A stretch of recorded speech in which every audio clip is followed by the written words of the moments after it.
Esta es la tarde en el continente americano. Cuando anochece en Europa y amanece en Asia, así cae la tarde en el continente americano y transcurre la noche y el amanecer en el resto del mundo. La tarde fin de semana. Hola, bienvenidos a la tarde de NTN 24, el canal de las Américas. Soy Idania Chirinos, un gusto como siempre acompañarles hoy domingo, tarde de fin de semana. Comenzamos. De la crisis humanitaria en Venezuela hemos hablado en muchísimas oportunidades en este programa. Prácticamente lo hacemos a diario. Esa crisis afecta los distintos sectores de la vida nacional.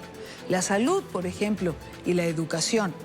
Y a este último punto queremos hacer referencia el día de hoy. Estos son mis zapatos. Después de 40 años de servirle a este país dignamente, he perdido hasta 35 kilos de peso porque no puedo consumir proteína. A veces ando hediondo como un gorila porque no puedo comprar el jabón para lavar ni los interiores. Vean esto, señores. Cuando fui a comprar un par de zapatos tenía que dejar de comer totalmente durante 3 años. Vi un pedazo de caucho cerca de mi casa, agarré un esmeril y aquí está, ya tengo 1 año con ellos. Y es que el alto costo de la vida en Venezuela no solo ha provocado que los maestros tengan que hacer malabares para sobrevivir, como este hombre que ustedes acaban de escuchar. Los jóvenes tienen que dejar de asistir a la universidad por no tener cómo alimentarse. Los institutos intentan, a través de la caridad, evitar que más estudiantes sigan abandonando las aulas. Y es que muchos deben decidir entre comer o estudiar. Este es un informe de Adriana Núñez Rabascal, de nuestra cadena aliada La Voz de América, para NTN 24. Kevin dejó la universidad hace 1 año y medio. Su extrema delgadez, la debilidad y la dificultad para concentrarse en clases hicieron sencillo el diagnóstico: desnutrición.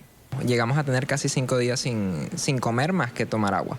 Para cuando decidió retirarse del campus, pesaba 39 kilogramos.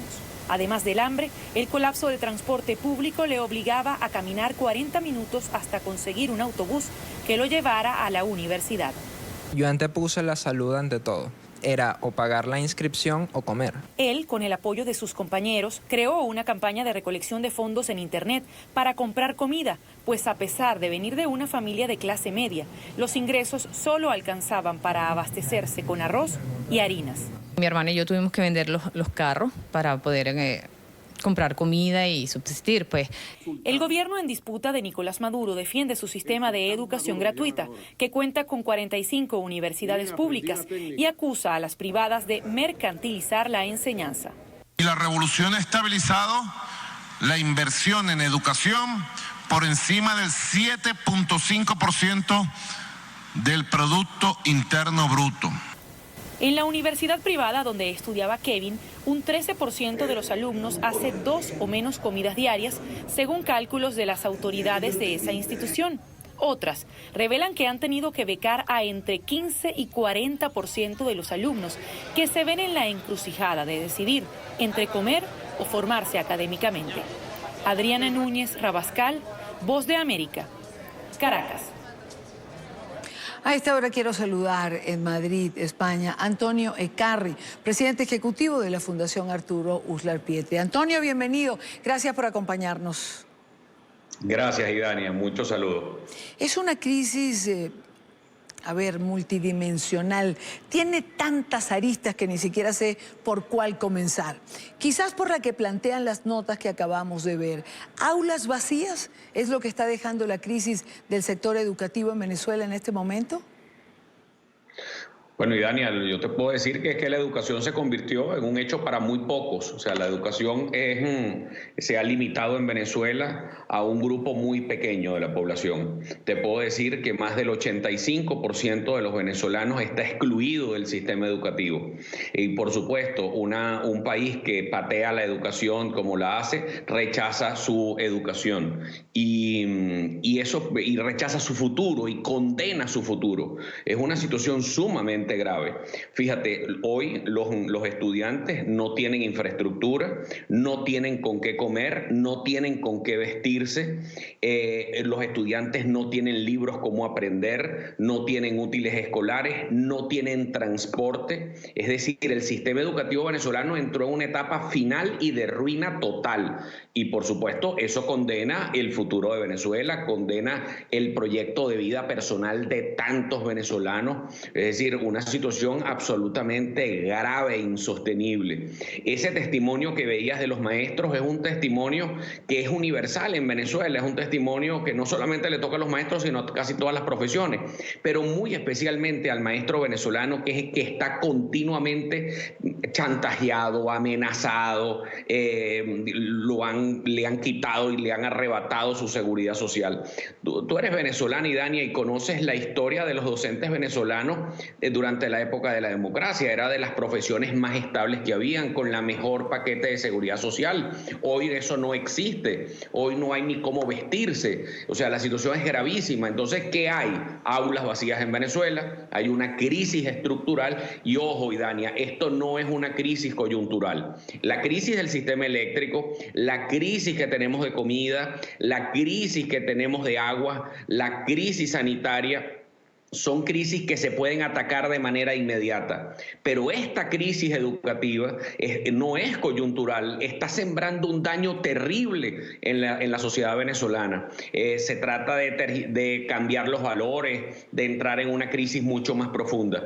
Y en especial son los niños venezolanos los que la están pagando. Claro. ¿Por qué? Porque un niño que no se alimenta hoy adecuadamente, Idania, es un niño que no se está desarrollando desde el punto de vista mental. Es un niño que deja de aprender, que ya no puede aprender y lo estamos condenando a la pobreza total. A veces tampoco puede aprender porque llega a la escuela y no tiene una buena alimentación, entonces tampoco tiene una condición física para aprender como se debe. Pero vamos por parte.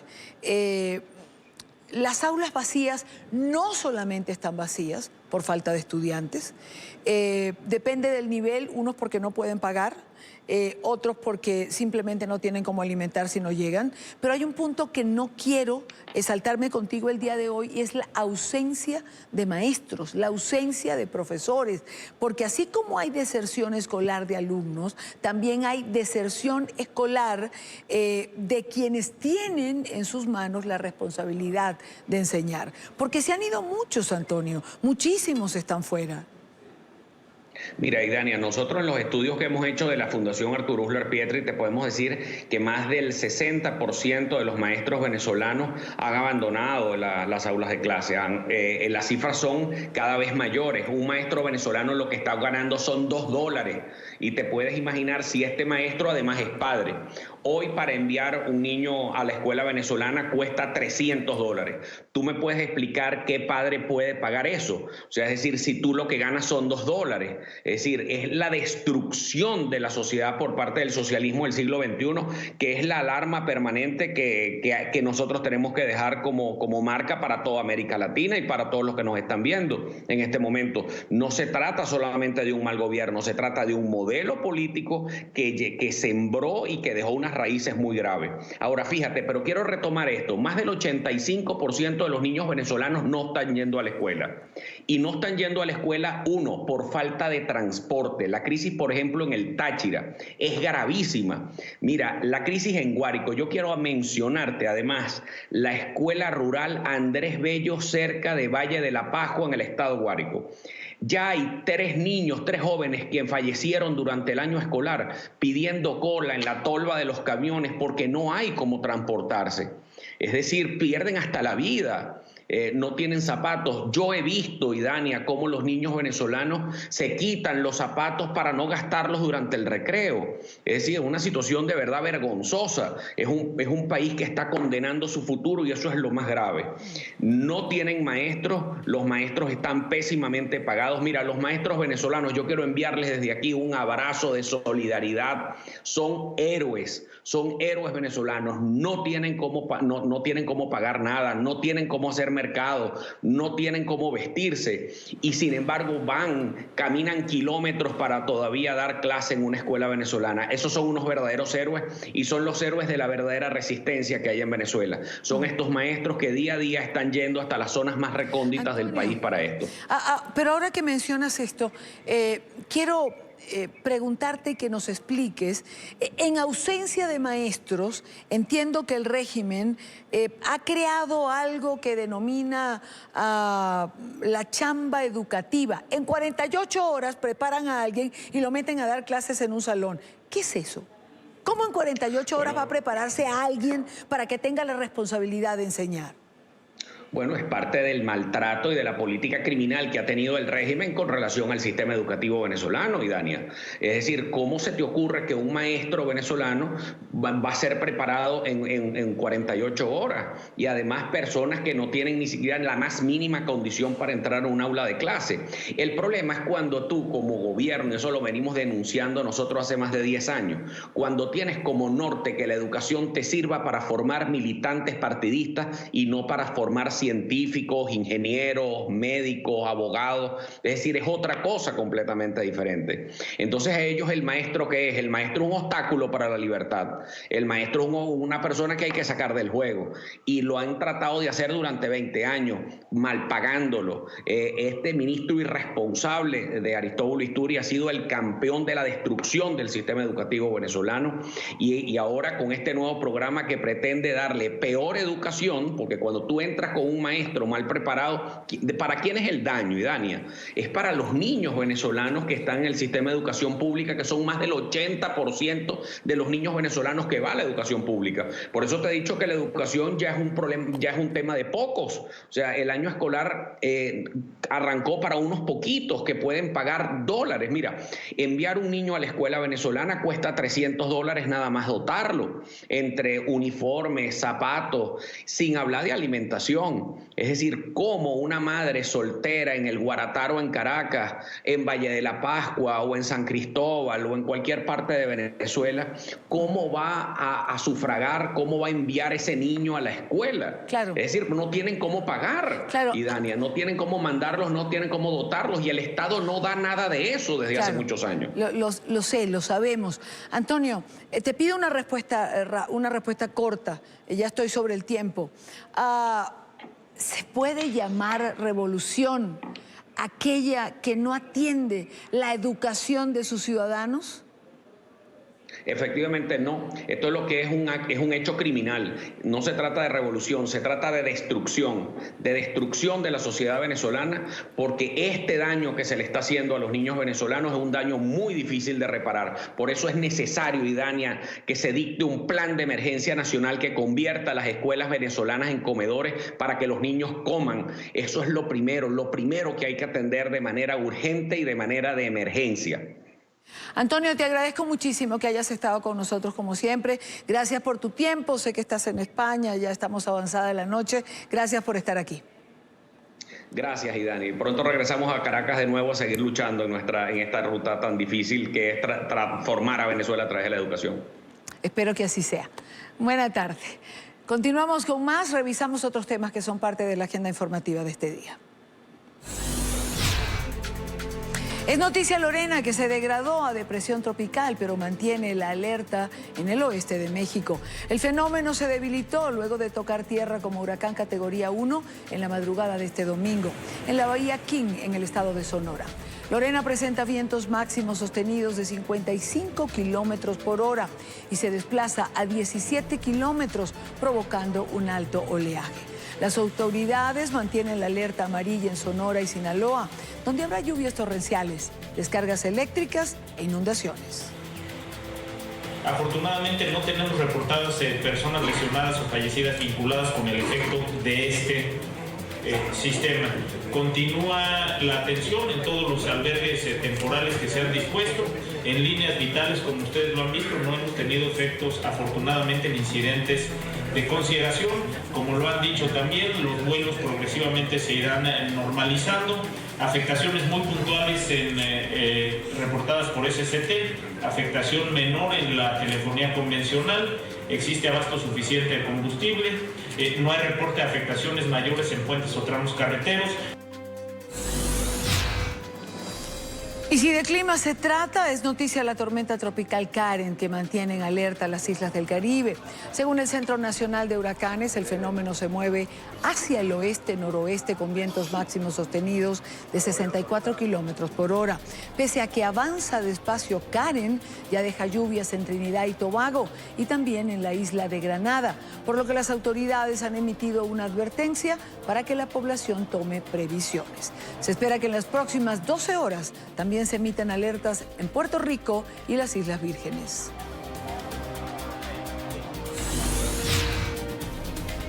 Es noticia la comunidad LGTBI en Madrid, España, quienes se tomaron las calles este domingo para denunciar acciones políticas en su contra.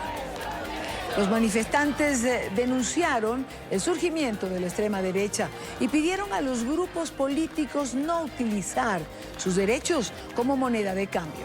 Los participantes mostraron su desacuerdo con el partido considerado de derecha Vox, que prometió reducir los desfiles del orgullo gay y trazó paralelos entre la homosexualidad y la bestialidad.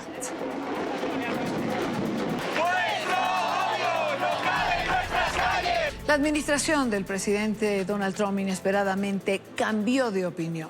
Rectifica en relación a la cancelación del permiso que protege de la deportación a quienes reciben atención médica vital, luego de recibir múltiples críticas de distintos sectores. Para conversar sobre este tema, quiero darle la bienvenida a Jorge Rivera. Él es abogado, experto en temas migratorios. Bienvenido, gracias por acompañarnos. Muchísimas gracias, un gusto estar contigo y tenemos muchas noticias calientes de inmigración. Así es, varias para comentar con usted, abogado. Comencemos. ¿Por qué cree usted que se produjo este cambio en un tema que es bandera para el presidente Trump, como es la migración ilegal? No, mira, yo creo que es por la gran presión que le pusieron en el Congreso, los activistas, los abogados. Lo mismo pasó con la separación de las familias. No sé si tú te recuerdas que cuando declararon esa política de separación de las familias, hubo un gran escándalo, pero tremendo, y tanto que el presidente Trump salió personalmente revirtiendo su decisión, y lo mismo ha pasado en esta circunstancia con la acción diferida para los inmigrantes con familiares enfermos. Ahora, ¿quiénes califican para esto? Bueno, mira, califican los inmigrantes que tienen una esposa, hijos, padres, residentes o ciudadanos americanos que están enfermos. Y la clave es que el abogado tiene que tomar la precaución de que la persona califique para la ley de 10 años. ¿Por qué? Porque si inmigración ahora van a aceptar estos casos, pero no hay ninguna garantía que los van a aprobar. Si no lo aprueban, entonces tenemos que tener un plan B de poder ir a la Corte de Inmigración a pedir la ley de 10 años y que tengan la residencia en base al familiar enfermo. Cuando una persona cree que califica, abogado Rivera, ¿qué tiene que hacer? Mira, lo importante es pedir todo tu récord médico, pero no solo eso, una carta que diga y que explique el diagnóstico y el pronóstico de la condición médica. Ahora, no vayas a pensar de que eso se lo mandas a inmigración y así nomás. Es importante que tú coordines con tu abogado y que el abogado prepare algo bien hecho con declaraciones juradas y un escrito legal explicando por qué tú calificas para este beneficio. Porque no quieres tirar a la basura esta oportunidad, hay que aprovecharla. Abogado, aprovecho la oportunidad para preguntarle sobre la intención de la administración de cobrar casi $1,000 a un inmigrante para que pueda apelar o reabrir su caso ante una corte. Bueno, mira, prácticamente están queriendo limitar las apelaciones. ¿Por qué? Porque hay más de 1 millón de casos en la Corte de Inmigración. Y entre más apelan las personas, más se atrasan los casos y entonces continúan y se siguen acumulando. Entonces ellos quieren básicamente ponerle un stop a tantas apelaciones. Por eso es que le están poniendo un precio tan exorbitante. ¿Los inmigrantes ven reducidas sus opciones?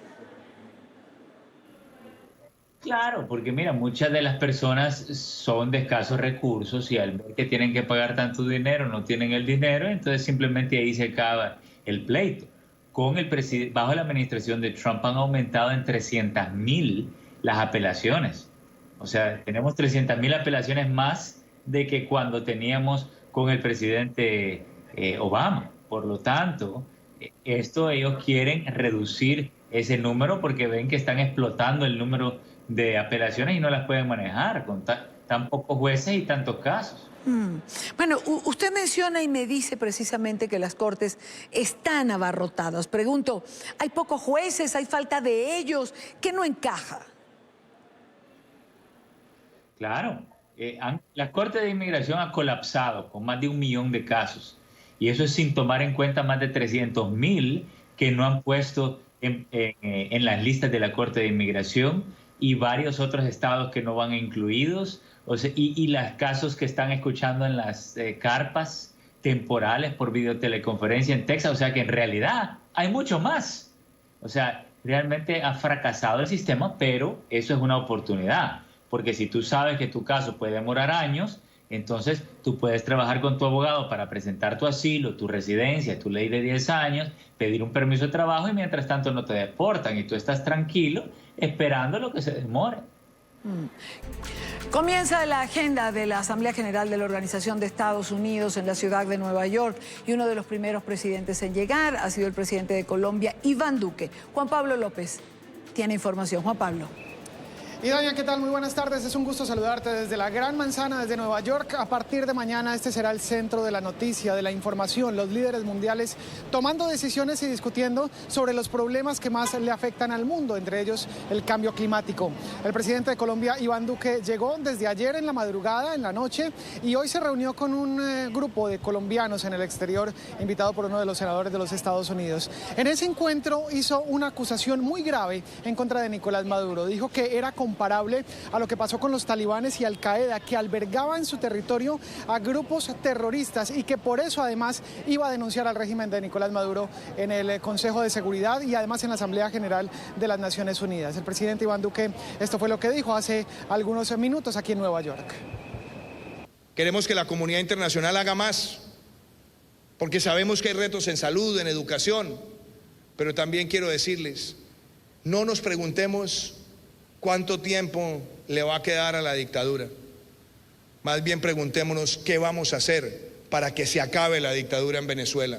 Y nosotros jamás hemos sido cómplices de las dictaduras y por eso hemos denunciado y seguiremos denunciando los atropellos de Nicolás Maduro hasta que caiga ese régimen en Venezuela y se restablezcan las instituciones. Y Dani, atención a esto que es de suma trascendencia para Colombia y para Cuba. El gobierno colombiano el pasado 10 de septiembre había enviado una comunicación diplomática, una nota de protesta y además una solicitud para que enviara a las 4 personas que permanecen en Cuba como negociadores del ELN. Recordemos que este gobierno, el gobierno del presidente Iván Duque, nunca se ha sentado a la mesa porque el ELN no ha cumplido las condiciones de liberar, por ejemplo, a los secuestrados o decir dónde están esas personas y cesar los actos terroristas. Hay 2 en principio que tienen circular roja de Interpol, estamos hablando de alias Gavino y alias Pablo Beltrán. El gobierno colombiano, a raíz de esa solicitud del 10 de septiembre y que el gobierno cubano muy seguramente va a responder mañana mismo, pues podría tomar una decisión en caso de que Cuba se niegue a entregar a estas personas buscadas por la justicia, a retirar a su embajador, a llamar a consultas al embajador de Colombia en Cuba, y esto lo que significa no es nada más y nada menos sino el inicio de una ruptura de relaciones diplomáticas entre Cuba y Colombia. Esa decisión se podría dar esta semana aquí en el seno de las Naciones Unidas. Les estaremos informando desde la Gran Manzana, desde Nueva York, con la cámara de William Alfonso Martínez. Juan Pablo López Velázquez, muy buenas tardes. Gracias, Juan Pablo. En contacto, por supuesto, a partir de hoy, con todo lo que es la agenda del presidente Duque y de la Asamblea General de la ONU. Previo a su viaje a Nueva York, el presidente de Colombia, Iván Duque, concedió una entrevista a Andrea Bernal, directora del programa Zoom a la Noticia para NTN 24. En ella tocó varios aspectos de su gira, de los temas que hoy son noticia. Quiero compartirla con ustedes. Presidente, ¿qué tal? Muy buenas tardes. Bienvenido a RCN Televisión y a NTN 24. Qué gusto tenerlo. Un placer estar de nuevo con ustedes. A pocas horas, presidente, de participar en la Asamblea General de la ONU, de iniciar un viaje largo a Nueva York con una agenda sin duda concentrada en cosas importantes como el cambio climático que hay hoy por hoy en el mundo, protestas y esta asamblea enfocada en ese tema, pero también el de Venezuela y el tema de los migrantes en Colombia. ¿Con qué propuestas, con qué pedidos llega Colombia a esta asamblea? Pues miremos los dos puntos que has tocado. Empecemos por cambio climático. Yo creo que ese es el gran tema de nuestro tiempo. Hoy todos tenemos que movilizarnos para enfrentar los efectos del cambio climático. Colombia es un país que representa el 0.4% de las emisiones globales de CO2. Solamente el 0.4%. Es un país que tiene la sexta matriz energética más limpia del mundo, pero es uno de los 20 países más amenazados por el cambio climático. ¿Qué quiero decir con esto? Que todos tenemos que actuar. Y Colombia quiere compartir lo que está haciendo, pero también hacer un llamado para que hagamos mucho más. ¿Qué hemos hecho nosotros? Hemos promovido las energías renovables no convencionales, hemos triplicado la capacidad instalada que teníamos el año pasado. Vamos a multiplicarla por 20 el año 2022 con los contratos que hemos asegurado. Nosotros hemos avanzado hacia la movilidad eléctrica. Tenemos una ley de movilidad eléctrica que quiere hacer esa reposición del parque automotor. Nosotros tenemos hoy los mínimos históricos de material particulado en el combustible pensando en la calidad del aire. Lanzamos la primera política de economía circular en América Latina. Tenemos además ahora un compromiso muy claro para enfrentar la deforestación con la campaña Artemisa. Y nosotros además estamos a punto de lanzar la agenda nuestra de ganadería sostenible, con la cual nosotros queremos tener 100.000 hectáreas en desarrollo silvopastoril, donde podamos reducir la extensión, tener más rotación y al mismo tiempo capturar gases de efecto invernadero. Entonces, esa agenda Colombia la quiere compartir, pero hay algo todavía más importante. Colombia tiene el 50% de los páramos del mundo. En más del 35% de nuestro territorio continental es Amazonía. Y la meta nuestra es que el llamado a la protección de la biodiversidad involucre a todos los países del mundo. El año entrante seremos la sede de la Precop de biodiversidad. Y entonces Colombia va a esta asamblea a hablar de lo que está haciendo, pero también que quiere jugar un liderazgo en esta agenda global. Liderazgo sí, pero Colombia puede solo. ¿Qué se pide usted a los otros países de la región? Mire lo que pasa en Brasil, las políticas de Jair Bolsonaro, mire lo que está pasando en Bolivia, y dicen que son por las políticas de cada gobierno. Pues ¿Solo se puede, presidente? Yo creo que hay una cosa que es importante también, llamar las cosas por su nombre. Primero, la lucha contra el cambio climático es de todos. Es un tema de adaptación, es un tema de mitigación. Yo creo que es muy importante también el llamado que hicimos con el Pacto de Leticia, donde por encima de las diferencias políticas nos pudimos sentar varios países y definir, por un lado, que hay que enfrentar la deforestación, por otro lado, que hay que reforestar. La meta nuestra en el plan de desarrollo es sembrar 180 millones de árboles al año 2022. Nosotros necesitamos compartir información y compartir ayudas. De hecho, a Bolivia recientemente la apoyamos con la unidad de gestión del riesgo con capacidades para enfrentar estos incendios. Entonces, eso es una acción compartida de todos. Y yo creo que hay que entender que en la Amazonía viven 35 millones de personas. Es decir, la Amazonía tiene casi el tamaño de un país en población. Y lo que necesitamos es que toda la población también se involucre en la protección de la biodiversidad, que tengamos además estructuras comerciales, institucionales y sociales que sean armónicas con la protección de la biodiversidad. Y ese llamado creo que nosotros lo planteamos con la cumbre de Leticia. Tendremos ahora un encuentro la próxima semana en la ciudad de Nueva York, vendrá la COP25 en Chile, vendrá la Asamblea del Banco Interamericano de Desarrollo, vendrá la Precop de biodiversidad, y yo creo que hay un camino y una oportunidad para tener una agenda exitosa. Y tenemos que hacerla sin entrar en las polarizaciones políticas o en los señalamientos, sino buscar la coordinación adecuada de las medidas entre todos los países. Liderazgo en cambio climático, liderazgo en el tema de Venezuela. ¿No se siente usted un poco frustrado meses después de lo que está pasando en Venezuela? No. ¿Qué más? ¿Qué más hay que hacer ahí? Me sentiría frustrado si no hubiéramos hecho nada. Me sentiría frustrado si Nicolás Maduro se sintiera como estaba el año pasado, al ancho de la seda, mientras estaba abusando del pueblo venezolano. Pero ahora pactando con una parte de la oposición y pactan temas electorales, políticos, y todos los que llevaron la batuta están como, ¿y ahora qué hacemos? Yo se lo resumo de esta manera. ¿Cómo estaba Nicolás Maduro el año pasado?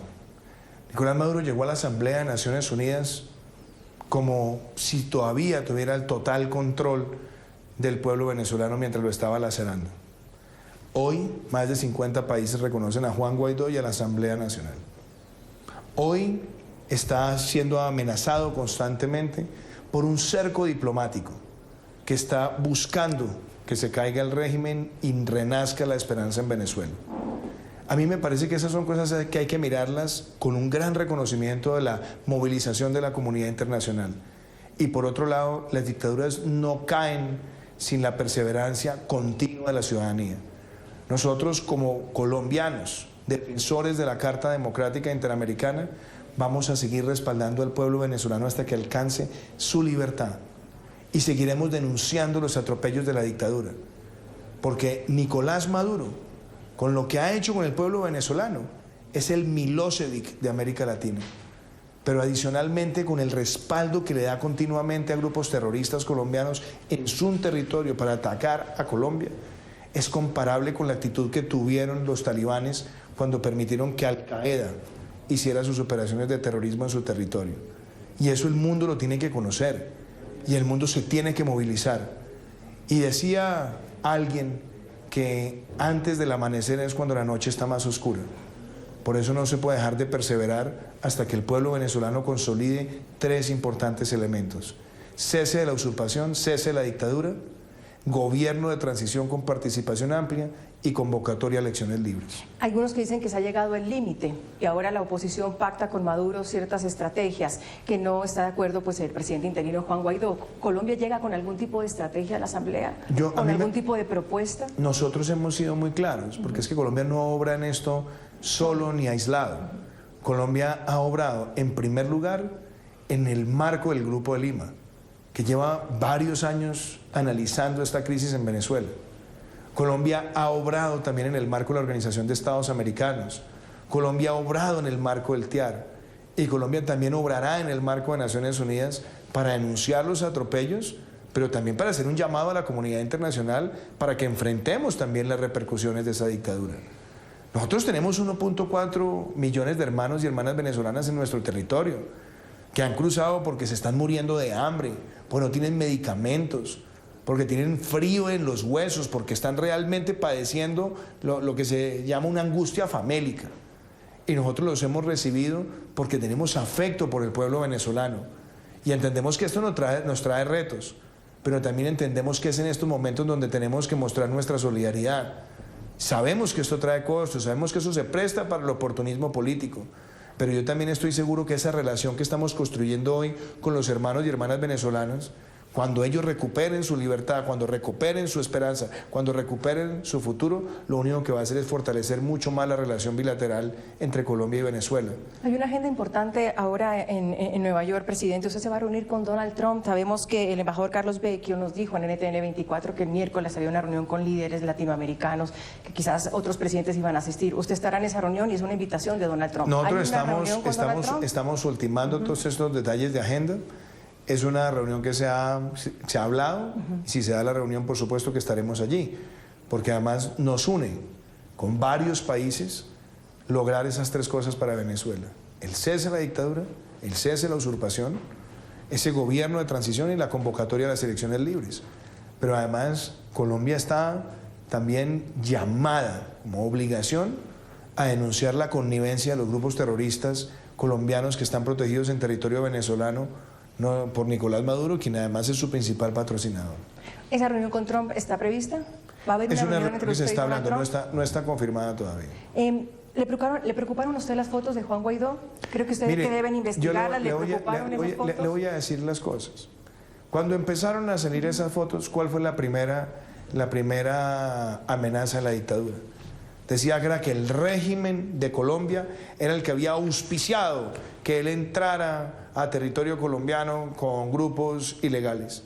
Ahí están las fotos. Juan Guaidó fue recibido por nosotros en territorio colombiano como jefe de Estado, con un tapete rojo, con la guardia presidencial dándole la bienvenida, porque nosotros lo reconocemos a él como presidente. Cuando ya se quedaron sin ese argumento, entonces ahora fue que se tomaron unas fotos y los saludaron. Mire, yo le voy a decir una cosa, a Juan Guaidó no se le puede trivializar con fotos, porque seguramente hay muchas personas que se quieren tomar fotos con él. Personas no solamente en Venezuela, en Colombia, en muchos lugares del mundo, porque él ha sido un héroe defendiendo la democracia de su país, porque ha tenido que sufrir la persecución inmisericordia de la dictadura, de estar prácticamente sin tener cerca a su esposa y a su hija, de ver cómo le intimidan la familia, de ver cómo a los compañeros los llevan presos a las cárceles sin ningún tipo de decisión judicial y que además son torturados y que además son sometidos a todo tipo de presiones. Juan Guaidó ha sido reconocido como presidente de Venezuela por más de 50 países gracias a su tenacidad y su compromiso con la democracia. Eso es lo más importante para decir de Juan Guaidó, y no la persecución mediática que le quiere montar la dictadura a Nicolás Maduro. Presidente, en Colombia hay quienes lo señalan, lo critican, porque dicen, no, es que la agenda de Colombia está puesta en Venezuela, hay cosas que están pasando en Colombia que el presidente quizás no les tiene el foco puesto, ¿por qué tanto Venezuela? ¿Qué le dice usted a esos colombianos que todavía le voy a decir una cosa. Cuestionan que el tema de Venezuela no sea importante? ¿Usted sabe cuánto era el comercio que tuvo Colombia con Venezuela en su mejor momento? 7.000 millones de dólares. Hoy es casi cero.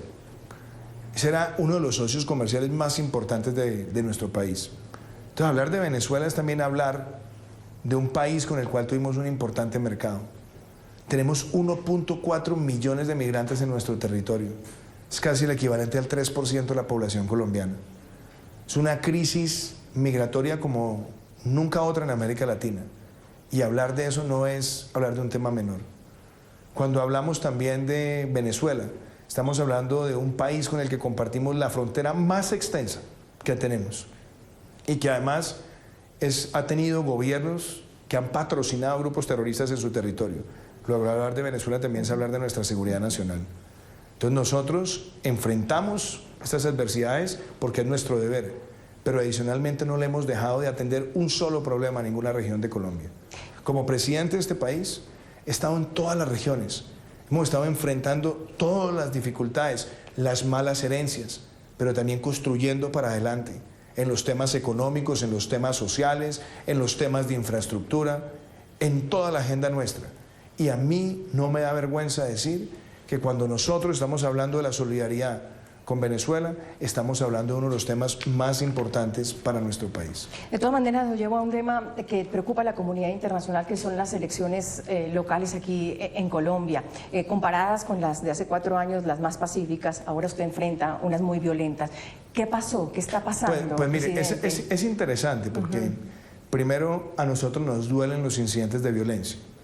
¿Qué hay que reconocer? Pues cuando usted ve que en el país se crecieron los cultivos ilícitos del 2015 al 2018, que es el combustible de los grupos armados ilegales, pues son esos grupos armados ilegales los mismos que están atentando contra líderes sociales y están atentando también contra dirigentes políticos.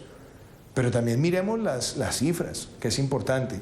Es cierto, y nosotros no pretendemos minimizar ningún hecho de violencia, es cierto que este año tenemos 7 homicidios frente a 6 hace 4 años. Este año tenemos 13 atentados frente a más de 20 hace 4 años. Y además, cuando los comparamos con el 2011, en el 2011 hubo 10 asesinatos y más de 30 atentados. Entonces, es cierto que hay violencia, pero es cierto también que en estas elecciones locales muchas veces tienen patrones de violencia porque los grupos armados ilegales pretenden capturar la administración pública de muchos municipios. Ahora, a nosotros nos ha dolido esta situación, pero hemos actuado también con las autoridades. Cuando se presentó ese vil asesinato de Karina en el Cauca, nosotros nos movilizamos con la fuerza pública y dimos de baja al autor intelectual de ese crimen, que era alias Alonso, el jefe de las disidencias que estaban en esa región, fundador de la Dagoberto Ramos y de la Jaime Martínez. En el caso de Toledo, Antioquia, también encontramos al autor material y al autor intelectual. Y tenemos en este momento en investigación los otros casos. ¿Pero para qué? Para tener resultados contundentes. Hemos tratado de formalizar protocolos con todas las agencias del Estado para hacer protección colectiva. y obviamente tenemos que hacer un llamado, como lo hicimos esta semana a los partidos, para denunciar oportunamente cualquier amenaza. Nosotros entendemos que hay riesgos, pero también entendemos que tenemos la capacidad, la convicción y la determinación para proteger nuestra democracia. Y hay propuesta en todo caso, si el Centro Democrático habla de alcaldes militares, ¿usted qué opina de eso? Mire, esa es una propuesta que ha hecho una senadora del Partido Centro Democrático. Yo respeto su opinión, respeto su propuesta, pero nosotros no estamos en este momento proponiendo este tipo de medidas.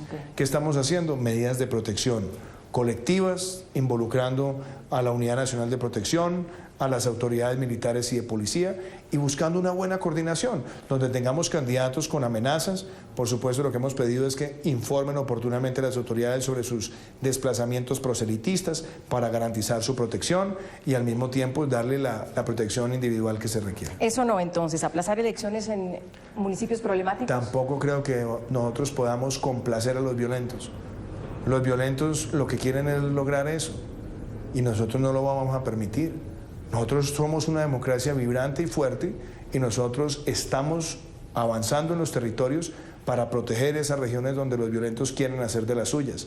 ¿Por qué quieren hacer de las suyas? Porque como están con el narcotráfico, quieren tener sus propios alcaldes de bolsillo, sus autoridades de bolsillo, y nosotros no lo vamos a permitir. La coyuntura me obliga a preguntarle sobre un tema económico. El 14 de octubre la Corte Constitucional tiene un deadline para definir la ley de financiamiento. ¿Qué mensaje le manda a usted? No me ponga a enviarle mensajes a la Corte. Yo voy a ser muy respetuoso de esa instancia de decisión. Lo que yo sí le puedo decir a usted con mucha claridad es que la ley de financiamiento, más que de financiamiento, ha sido de reactivación económica. Esa ley nos ha permitido a nosotros en Colombia bajarle las tasas de tributación por primera vez en mucho tiempo a la micro, a la pequeña, a la mediana y a la gran empresa. Y esas medidas han estimulado la inversión. La inversión extranjera directa en el primer semestre de este año creció por encima del 24%. Y por eso los gremios económicos, todos al unísono, están pidiendo que la ley de financiamiento se mantenga por los beneficios. Pero se la pongo también de otra manera. Sí. Colombia este año va a crecer por encima del 3%. 3,2, 3,3, 3,4, como la quieran poner. Y la región, América Latina y el Caribe, va a crecer al 0,5%. El mundo va a crecer al 2,3%. Cuando uno ve a Colombia creciendo por encima del promedio mundial, por encima del promedio regional, ve que Colombia se está consolidando como un lugar atractivo para la inversión. Por eso creo que los beneficios no se deberían perder. No le mande mensajes a la Corte, pero me imagino que usted tiene los haces bajo la manga. ¿Podríamos estar en un decreto de una emergencia económica? Yo no soy jugador de póker. Pero le toca tener plan A, plan B, plan C, plan D, ¿no? Yo tengo en este momento, mi plan A es que la economía colombiana se siga recuperando. Mi plan B, que la economía colombiana se siga recuperando. Mi plan C, que se siga recuperando. Mi plan D, que se siga recuperando. Y entonces cuando uno tiene esa agenda y se da cuenta que se lanzó un marco legislativo atractivo, competitivo, que incide en la productividad, lo que nosotros queremos que se mantenga por el bienestar de los colombianos. Un pendiente que todo el mundo dice, ¿usted va a esperar a que la Corte esté completa para enviar una terna o la vamos a ver antes? Le volteo. ¿O le va a decir a la Corte, ¿qué hubo, Corte? Le volteo a usted el argumento. A ver. ¿Cuántos votos se necesitan? Para elegir el fiscal se necesitan cerca de 16 votos y hay 17 magistrados.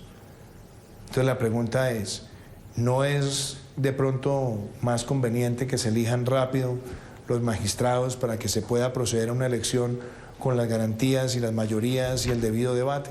Entonces ahí sí le dice a la Corte que apresure. Yo he sido respetuoso de eso, lo he dicho muchas veces, que lo ideal es que la Corte pueda elegir los magistrados para que se pueda surtir una votación. Entonces, pues obviamente nosotros nos hemos mantenido en esa línea y yo desde hace mucho tiempo pues he tenido la expectativa de que esa decisión se pueda dar en las próximas semanas. Y termino con esto, usted está a pocas horas de subirse a un avión, va a Nueva York, una agenda de una semana, todo lo que nos ha dicho, importante cómo Colombia va a liderar muchísimos temas, pero aquí en Colombia también dicen, es el presidente que más ha viajado, esos viajes son necesarios, lo comparan con viajando como con Santos o mucho más que Pastrana. ¿Qué dice usted a la gente que dice, este presidente pasa viajando? Usted sabe una cosa, usted se ha dado cuenta cómo son mis viajes. Primero, mis viajes son muy cortos. Segundo, mis viajes son muy austeros. Tercero, los viajes siempre los enfoco es en traer resultados para el país. Son todos necesarios. Pero en adición en eso sí, yo no hago viajes innecesarios, ni hago actuaciones innecesarias. El país me ve trabajando de lunes a domingo. El país me ve todos los sábados en las regiones del país trabajando. El país me ha visto haciendo más de 67 consejos de seguridad. El país me ha visto además atendiendo los problemas de las regiones cuando tienen afectaciones y también cuando se trata de los proyectos. Pero adicionalmente, ¿usted sabe cuántos viajes se adelantaron en el periodo presidencial pasado en 8 años? 117. 117. 60 en los primeros 4 años. Con seguridad, se lo puedo decir hoy mirándole a los ojos, yo no voy a llegar a 60 viajes en 4 años. Y lo que sí le puedo garantizar es que todo viaje que yo he hecho ha sido porque creo en la diplomacia presidencial y porque además creo que donde el presidente vaya tiene que traer resultados palpables para el pueblo colombiano. Le doy algunos de ellos. Cuando hicimos los primeros viajes a Europa el año pasado, movilizamos inversión para energías renovables. Hoy ha llegado al país. ¿Cuál será el resultado de este viaje, presidente, específicamente? Hay varias cosas. Si usted tiene uno, ¿cuál sería? Le voy a hablar de 4. En primer lugar, nosotros queremos movilizar más cooperación técnica internacional para las campañas nuestras de preservación de la biodiversidad y la lucha contra la deforestación. 2, vamos a tener una discusión muy importante sobre el café y los precios justos del café, donde nosotros esperamos que haya un compromiso también de compradores internacionales y apertura de mercados para países como el nuestro. 3, nosotros esperamos suscribir acuerdos de cooperación técnica con Naciones Unidas que nos permitan atender temas como el de niñez, nutrición, juventud, que movilicen más de 20 o 30 millones de dólares.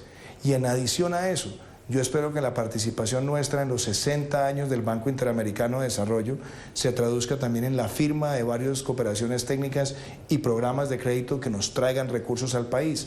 Y le voy a decir otra, mi visita y mi reunión con los mercados internacionales en Nueva York. Este año la inversión extranjera directa ha crecido un 24% y la inversión de portafolio sigue creciendo. Entonces, cuando yo me siento con alguien, siempre estoy pensando en qué es lo que le voy a traer a Colombia de vuelta. Un viaje, por ejemplo, reciente, que fue al de la República Popular China, se consiguió un mercado para cerca de 10 millones de dólares al año de exportación de bananos. Se abrió el mercado del aguacate Hass. Se abrió adicionalmente 400 millones de dólares de financiamiento para proyectos de infraestructura y se movilizaron más de 300 millones de dólares para inversión en energía. Esas son las cosas que para mí hacen sentido. Y se le resumo esto. A mí en los 2 años y 11 meses que me quedan de gobierno, el pueblo colombiano solamente me verá camellando, que es lo que a mí me hace más feliz. Yo no aspiro a ningún premio, yo lo que aspiro es a que el país progrese. Y así espero que el 7 de agosto del 2022, cuando camine por la Plaza de Armas, de vuelta para mi casa, a ejercer la condición de simple ciudadano, tenga la satisfacción de servirle a los colombianos y que cada una de mis actuaciones fue pensando en el porvenir de la gente y no en mis intereses personales. Entonces no lo detengo más, presidente. Buen viaje, muy buena suerte. Chao. Mil gracias. Muy amable, gracias. Llegamos al final de la tarde de hoy. Recuerden seguir nuestras cuentas en Twitter, en Instagram, nuestro canal en YouTube o nuestra página web. Todas son plataformas para encontrarnos. Gracias por estar aquí. En la semana regresamos a lo que es noticia en la tarde de NTN 24. Buen fin de semana de lo que queda de domingo para todos.